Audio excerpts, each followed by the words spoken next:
देखो friends, I am जैसी नैदरन और आज जो मैं प्रोडक्ट आपके लिए लेके आया हूँ वो बहुत ही अमेजिंग है।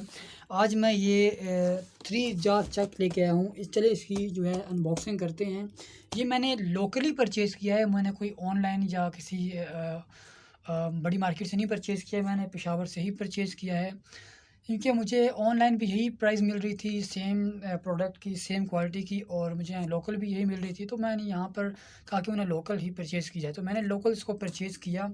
तो इस वीडियो में मैं आपको बताऊँगा कि ये मुझे कितने का मिला और इसकी क्या स्पेसिफ़िकेशन है। चलिए इसको ओपन करते हैं। ये यहाँ पर हमारा 3 जा चक है, ये 5 इंच का है। चलिए हम इसे खोलते हैं और ये खुल गया।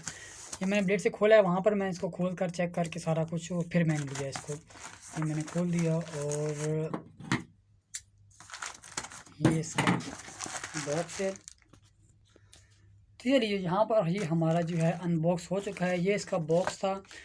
ये कोई चाइना की कंपनी है, चाइना की ओरिजिनल जो है वो कंपनी है, कोई पाकिस्तानी या कोई इस तरह कोई लोकल नहीं है, चाइना की ओरिजिनल कंपनी है। ये इसके अंदर स्टड्स हैं, ये 3 अंडर एल की बोल्ट हैं जो इसको माउंट करने के काम आते हैं। चलिए अब देखते हैं इसके अंदर क्या है। ये शॉपर, इसकी पैकिंग, और ये इसके अंदर डैमेज होने से बचाने के लिए ये 3 जा हैं, ये जो आउटर होते हैं, जो इस तरह लगते हैं लेकिन आउट से पकड़ते हैं। ये देखिए यहाँ पर कुछ चीज़, चलिए हम जब लगाएंगे तो मैं आपको बताऊंगा। ये बाहर वाले कहाँ कहलाते हैं और ये अंदर वाले कहलाते हैं।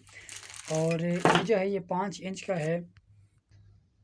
तो यहाँ पर मेरे पास ये मौजूद है वर्नियर कैलिपर। चलिए इसकी मदद से देखते हैं कि ये कितने इंच का है।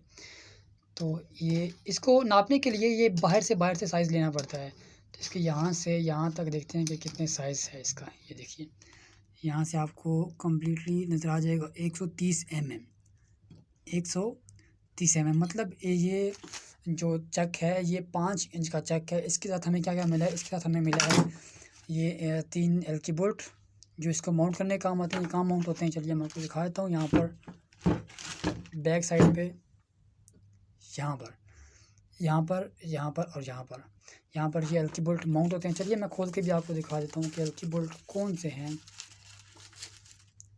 देखिए ये 8 mm के एल की बोल्ट है, और ये यहाँ पर इस तरह जब माउंट करेंगे तो यहाँ पर ये इस तरह माउंट होंगे। ठीक है, चलिए फ़िलहाल इसको हम साइड पे रख देते हैं। और ये हमारा जो है ये 3 जार्स का जो है चक है।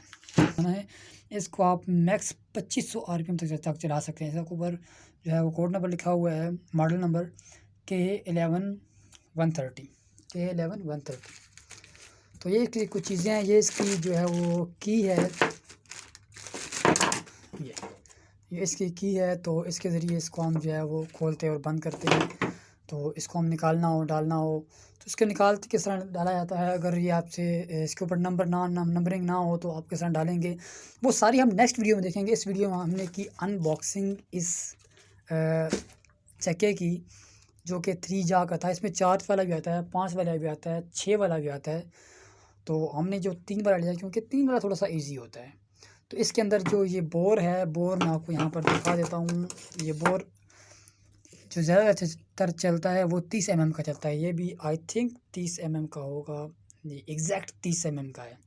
बाहर से इसका जो डाया है ओडी से आउटर डाया कहते हैं, वो आउटर डाया ओडी जो है इसका है 5 इंच है। जो आईडी है इसका इनर डाया है वो है 30 mm। इसके अंदर 3 mm की जो है वो शाफ्ट जो है इसके अंदर आप आर पार कर सकते हैं। तो ये हमारा जॉ है, बहुत ही ज़बरदस्त। ये कंपनी, इसको मैंने 2 दफ़ा पहले भी लिया, तो बहुत अच्छी कंपनी है। आप इसको ले सकते हैं। आप इसको मिनी, आप इसको किन किन चीज़ों में यूज़ करेंगे। आप इसको मिनी लेथ मशीन में भी यूज़ कर सकते हैं, आप इसको CNC मशीन में भी यूज़ कर सकते हैं। इसके अलावा आप इसको जो है मिलिंग मशीन में भी यूज़ कर सकते हैं। इसके अलावा आप इसको ड्रिलिंग के लिए भी यूज़ कर सकते हैं। इसको काफ़ी जगहों पे आप इसे यूज़ कर सकते हैं। ये बहुत ही यूज़फुल चीज़ है उनके लिए जो कि काम करते हैं लेथ मशीन का। आज की प्रोडक्ट बहुत ही यूज़फुल प्रोडक्ट है। इसको जब हम लगाएंगे आउटर जाज में और इनर जाज में क्या फ़र्क होता है, ये भी हम वीडियो बनाएंगे, आपके साथ शेयर करेंगे। और इन जाज को किस तरह लगाया था। अब जब मैं आपको बताऊँ कि जब मैंने शुरू में पहली दफ़ा मैंने इसको खोला था, एक मरबे मेरे पास पुराना था, उसके ऊपर नंबरिंग, इनके ऊपर नंबरिंग होती है। यहाँ पर शायद आपको नज़र भी आ जाए, इनके ऊपर नंबरिंग लिखी होती है 1 नंबर। ये देखिए ये इसके ऊपर यहाँ पर ये 1 लिखी हुई है और इसके यहाँ पर 3 लिखी हुई है और ये जो है इसके ऊपर ये यहाँ पर 2 लिखे हुए, लेकिन उसके ऊपर नंबरिंग नहीं थी, तो मैं बड़ा कन्फ्यूज़ हुआ था। मैं लगाता रहा, लेकिन उसका ऑटो सेंटर हो ही ना, तो बड़ी मुश्किल से मुझे जो आकर एंड में वो जो सी सेटिंग मिली। लेकिन उसके बाद मैंने सीखा, तो इंशाल्लाह मैं कोशिश करूँगा कि आपको जो है वो मसला जो है फेस ना करना पड़े। तो मिलते हैं नेक्स्ट वीडियो में नेक्स्ट टॉपिक के साथ। इसको इंशाल्लाह जब हम असेंबल करेंगे, उसकी वीडियो बनाएँगे, तो उस टॉपिक के साथ मिलते हैं। तब तक के लिए खुदा हाफ़िज़, गुड बाय।